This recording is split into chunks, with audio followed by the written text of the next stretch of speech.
Baik, kita mulai. Bismillahirrahmanirrahim. Assalamualaikum warahmatullahi wabarakatuh.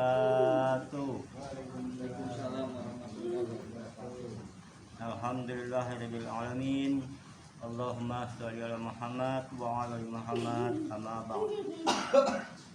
Bapak-bapak, ibu-ibu dan saudara sekalian yang dirahmati Allah, marilah sama-sama kita lanjutkan taklim.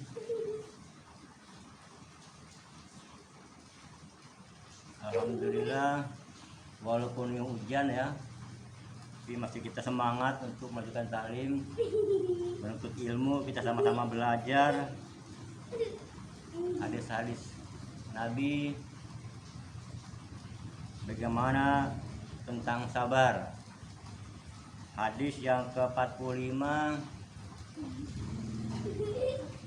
dari Abu Hurairah radhiyallahu anhu bahwasanya Rasulullah SAW bersabda, bukanlah orang yang keras kuat itu dengan banyaknya berkelahi. Saya ulangi, bukanlah orang yang keras kuat itu dengan banyak berkelahi. Hanya saja orang-orang keras ialah orang yang dapat menguasai dirinya di waktu sedang marah-marah. Hadis yang ke-46 dari Sulaiman bin Surat radhiyallahu anhu, katanya, saya duduk bersama Nabi Muhammad SAW dan di situ ada dua orang yang saling bermaki-makian antara seorang dengan kawannya. Salah seorang dari keduanya itu telah marah padam, telah merah padam mukanya dan membesarlah urat lehernya. Kemudian Rasulullah bersabda, sesungguhnya saja niscayalah mengetahui suatu kalimat yang apabila diucapkan tentulah hilang apa yang ditemuinya kemarahannya, yaitu andai kata ia mengucapkan a'udzubillahi minasyaitonirrajim, tentulah lenyap apa yang ditemuinya itu. Orang-orang lalu berkata padanya, orang yang merah pada mukanya tadi, sesungguhnya Nabi Muhammad SAW bersabda, mohonlah perlindungan kepada Allah dari setan yang direjam. Hadis yang ke-46 dari Mu'adz bin Anas radhiyallahu anhu bahwasanya Nabi Muhammad SAW bersabda, barang siapa yang menahan marahnya padahal ia kuasa untuk meneruskannya, melaksanakannya, maka Allah Subhanahu wa taala mengundangnya di hadapan kepala, yakni disaksikan sekalian makhluk pada hari kiamat, sehingga disuruhnya orang itu memilih bidadari yang membelalak matanya dengan sesuka hatinya. Diriwayatkan oleh Imam Abu Daud dan Tirmidzi, dan ia mengatakan bahwa ini adalah hadis hasan. Hadis yang ke-46 dari Abu Hurairah radhiyallahu anhu bahwasanya ada seorang lelaki berkata kepada Nabi Muhammad SAW, berilah wasiat padaku. Beliau bersabda, jangan marah. Orang itu mengulanginya berkali-kali, tetapi beliau tetap bersabda, janganlah marah. Keterangan yang perlu dijelaskan sehubungan dengan hadis ini ialah, yang pertama, orang yang bertanya itu menurut riwayat ada yang mengatakan dia itu ialah Ibnu Umar, ada yang mengatakan Haritsah atau Abu Darda. Mungkin juga memang banyak yang bertanya demikian ini itu. Yang kedua, kita dilarang marah ini apabila berhubungan dengan sesuatu yang hanya mengenai hak diri kita sendiri atau hawa nafsu. Tetapi kalau berhubungan dengan hak-hak Allah, maka wajib kita pertahankan sekeras-kerasnya. Misalnya agama Allah dihina orang, Al-Quran diinjak-injak atau dikencingi, alim ulama diolok-olok padahal tidak bersalah, dan lain-lain sebagainya. Yang ketiga, yang bertanya itu mengulangi berkali-kali seolah-olah meminta wasiat yang lebih penting, namun beliau tidak menambah apa-apa. Hal ini karena menahan marah itu sangat besar manfaat dan faedahnya. Cobalah kalau kita ingat-ingat bahwa timbulnya semua kerusakan di dunia ini sebagian besar ialah karena manusia ini tidak dapat mengekang hawa nafsu dan syahwatnya, tidak suka menahan marah sehingga menimbulkan darah mendidih, dan akhirnya ingin menghantam dan membalas dendam. Hadis yang ke-49 dari Abu Hurairah radhiyallahu anhu katanya, Rasulullah SAW bersabda, tidak henti-hentinya bencana atau bala itu mengenai seseorang mukmin, lelaki atau perempuan, baik dalam dirinya sendiri, anaknya ataupun hartanya, sehingga dia menemui Allah Subhanahu wa taala dan di atasnya tidak ada lagi sesuatu kesalahan pun.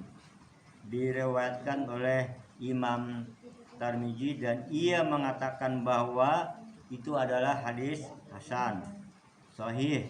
Hadis yang ke-50 dari Ibnu Abbas radhiyallahu anhuma katanya, Unayya bin Ism datang di Madinah, kemudian turun sebagai tamu pada anak saudaranya sepupunya yaitu Al-Hur bin Qais.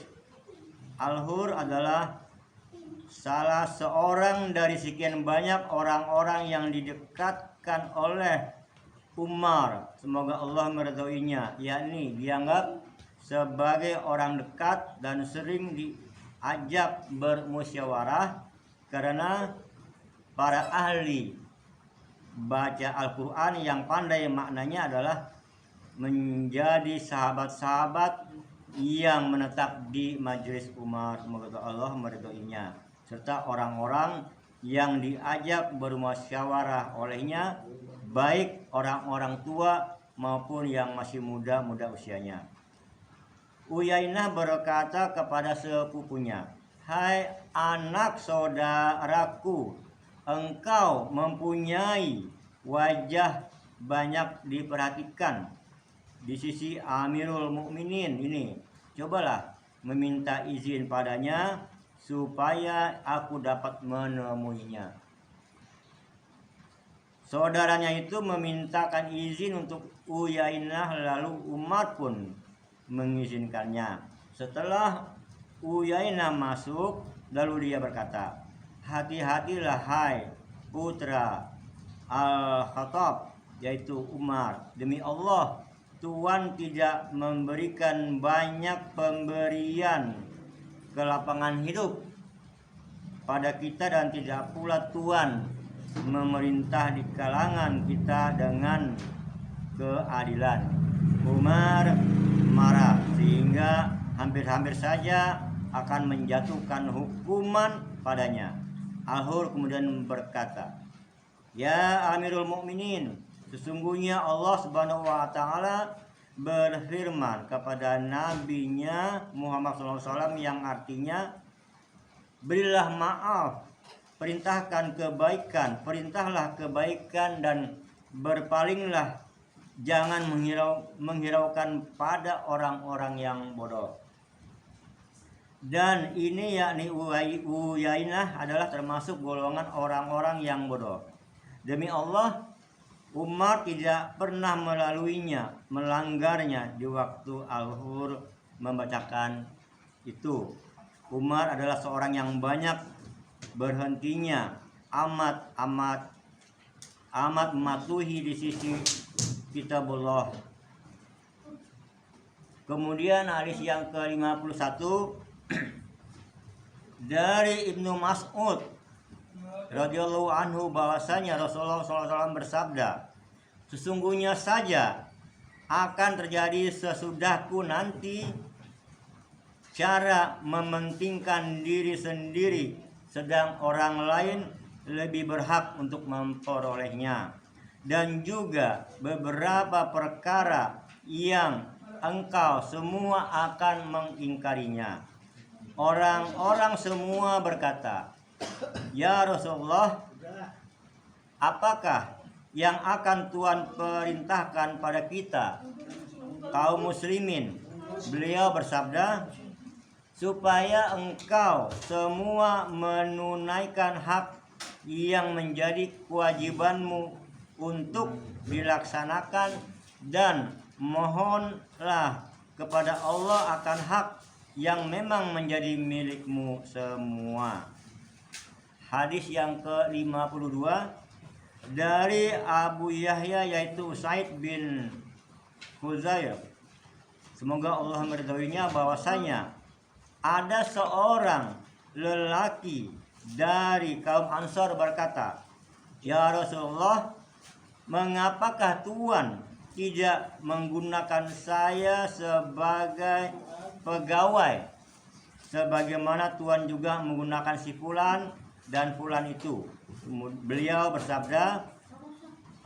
lalu bersabda, sesungguhnya engkau semua akan menemui sesudahku nanti suatu cara mementingkan diri sendiri, sedang orang lain lebih berhak untuk memperolehnya. Maka dari itu bersabarlah, sehingga engkau semua menemui aku di telaga pada hari kiamat.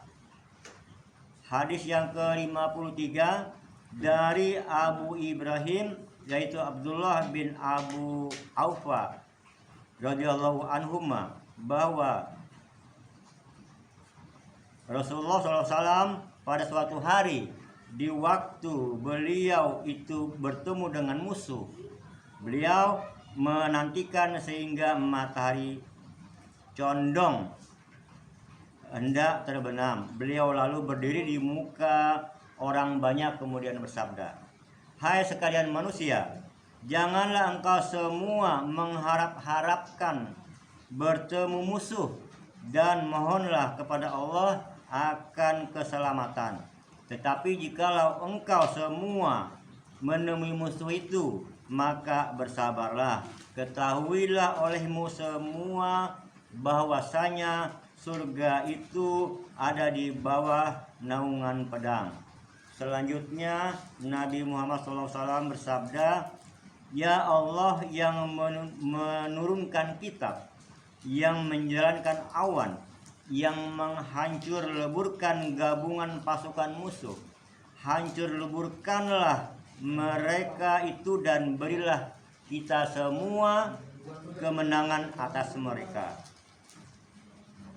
Keterangan dalam mengulas sabda Rasulullah SAW yang berbunyi, surga itu ada di bawah naungan pedang, Imam Al-Qurtubi berkata, ucapan itu adalah suatu pertanda betapa indahnya susunan kalimat yang digunakan Rasulullah.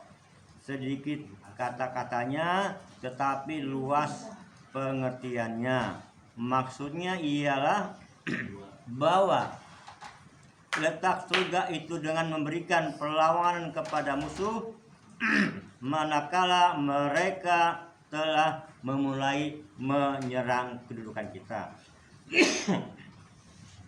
Jika sudah dalam keadaan terjepit dan musuh telah memulai menyerang kedudukan kita, jika sudah dalam keadaan terjepit dan musuh sudah menyerbu dekat sekali dengan tempat pertahanan kita, maka tiada jalan lain kecuali dengan beradu kekuatan, yakni pula pedanglah yang wajib digunakan untuk penyelesaian, memang menang atau kalah.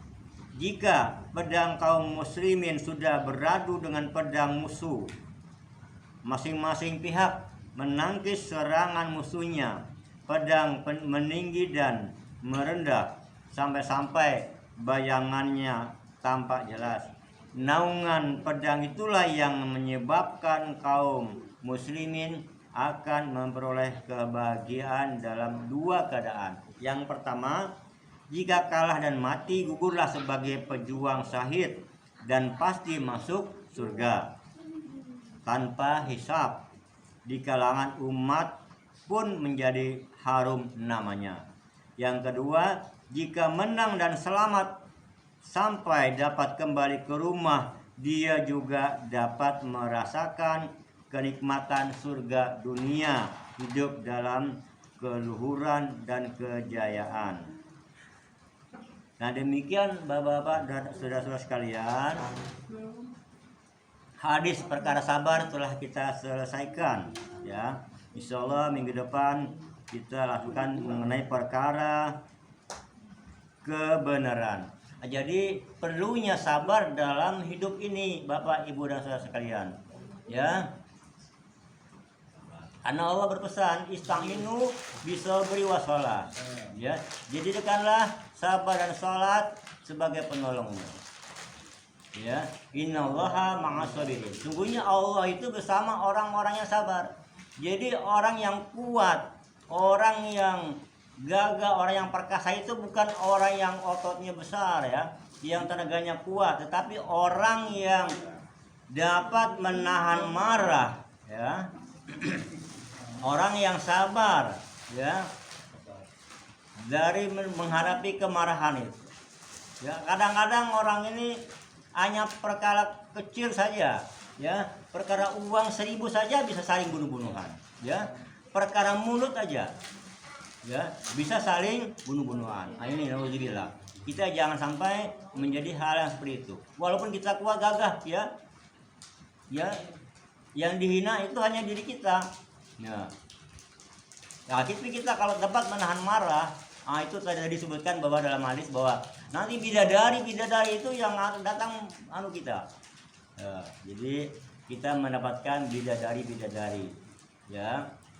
Nah, untuk itu dalam segala kehidupan kita ini selalu aja banyak godaan iblis itu yang enggak henti-hentinya. Iblis itu sabar menggoda manusia, ya, sampai nyawa akan ditarik selalu menggoda. Dia tuh teguh sekali, kokoh banget, apanya gigih banget. Kita pun gigih menahan kemarahan dengan sabar tadi, ya. Walaupun dihina, ya, diolok-olok, kita nggak usah marah, ya. Justru kita dapat menahan marah, ya. Menahan marah itu adalah besar sekali ganjarannya, bahwa kesabaran dengan sabar yang kita jalani dalam hidup ini, ya, nanti pun mendapatkan buah yang sangat tidak akan tidak ada tandingannya. Itu lebih dari dalam surga. Dan malaikat pun mengucapkan salam kepada kita semua, salamun alaikum bima sabartum. Mudah-mudahan kita diberikan kesabaran dalam menghadapi hidup. Ya, hidup kita tidak minta, mati pun kita tidak minta. Ini adalah takdir Allah. Kita nggak pernah minta menjadi hidup di Indonesia, ya. Itu adalah takdir Allah yang tidak bisa kita pungkiri lagi. Namun kita jalani hidup ini dengan sabar, ya, karena yaitu tadi Allah ciptakan hidup dan matinya itu, ya, mati dan hidup itu untuk menguji kita melihat siapa yang kita itu yang beramal baik, ya. Kalau kita beramal baik, insya Allah kita semua akan masuk surga, ya. Kalau kita beramal salah, kafir, yaitu orang kafir letaknya dalam neraka, nauzubillah. Jadi mari kita pagari, bentengi iman kita agar kita tidak goyah, ya, tidak dapat cepat marah, kita menjadi orang yang sabar. Insya Allah semua kita akan masuk surga dengan penuh kenikmatan. Ya, Bapak-bapak, Ibu dan saudara sekalian, mohon maaf apabila ada kekurangan, kesalahan, dan mari sama-sama kita lanjutkan insya Allah minggu depan taklim kita mengenai kebenaran. Billahi taufiq wal hidayah. Assalamualaikum warahmatullahi wabarakatuh. Waalaikumsalam warahmatullahi wabarakatuh.